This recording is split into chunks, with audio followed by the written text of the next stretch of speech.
The last thing we have to do before we finish the hull is to decide how the model is going to be displayed and how we're going to hold that model or secure that model in the case or in the frame or on a shelf.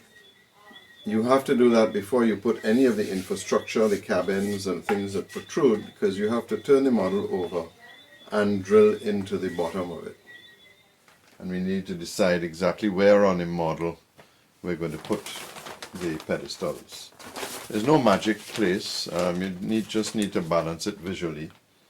For this particular boat, I picked 3.5 inches from the stern post and roughly the same from the bow, but I used the where the stem joins the keel, and I put it 1 3/4 inches from here. In terms of the size of the screw hole that we're going to tap into the keel, I have decided to use a 440. I think anything bigger than that gets very close to the sides of the keel and makes it unstable, and if you were to push it, you might end up cracking the keel. Irwin sells very nice packs that come with the tap and the drill size. For those that you don't know, it's a number 33 drill. But I honestly suggest that you buy the packs. It just simplifies life. Failing that, you need to acquire a tap and die set, of which there are lots of relatively inexpensive ones available on the net. This Microlux drill is very easy to square. So you can set it up on the machine, square it, and eye it down.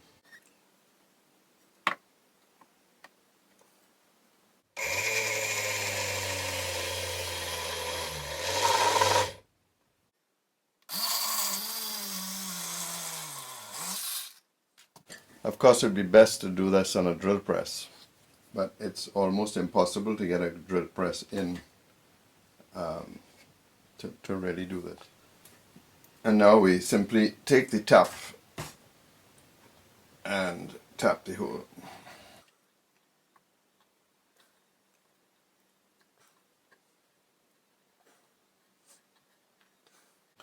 In my case, there's a piece of juniper here, so it's a real hard wood.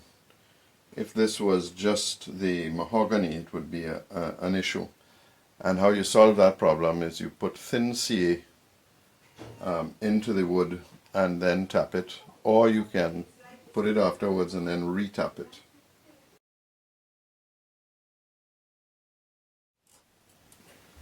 And we can just put some 440 Allen key bolts in here.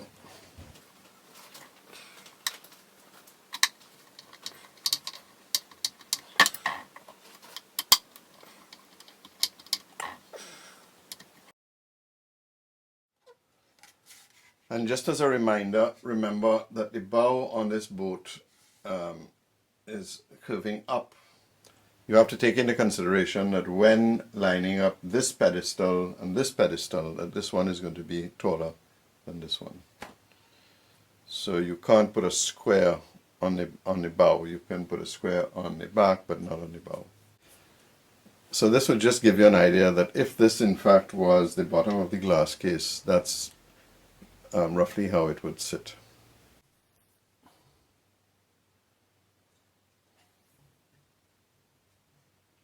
There are lots of pedestals to choose from. Lots of store-bought ones. I can't remember where I bought these over the years. Different height brass ones. Of course you can make up your own with brass tubes.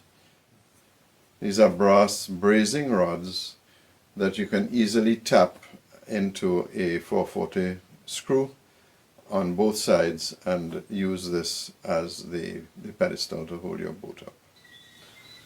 We reduced the size of the rod to 2.8 millimeters and threaded it.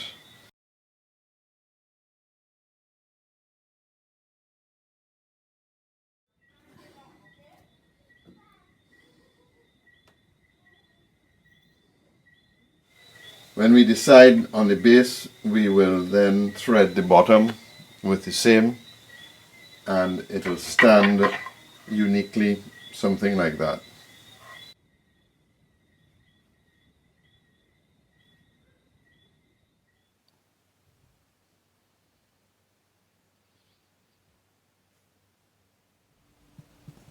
These are very small brass tubes that hold up a pirogue that I did.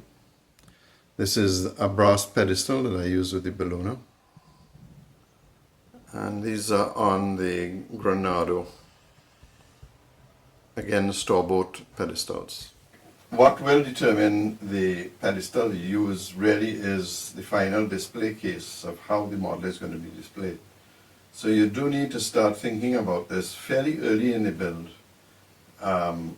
In my case, this one is going in a glass case, so I don't have to think too much. It will just have a simple stand. In the case of the scratch built boat, it will have a fully made up individual glass case. So I will be actually using these brass posts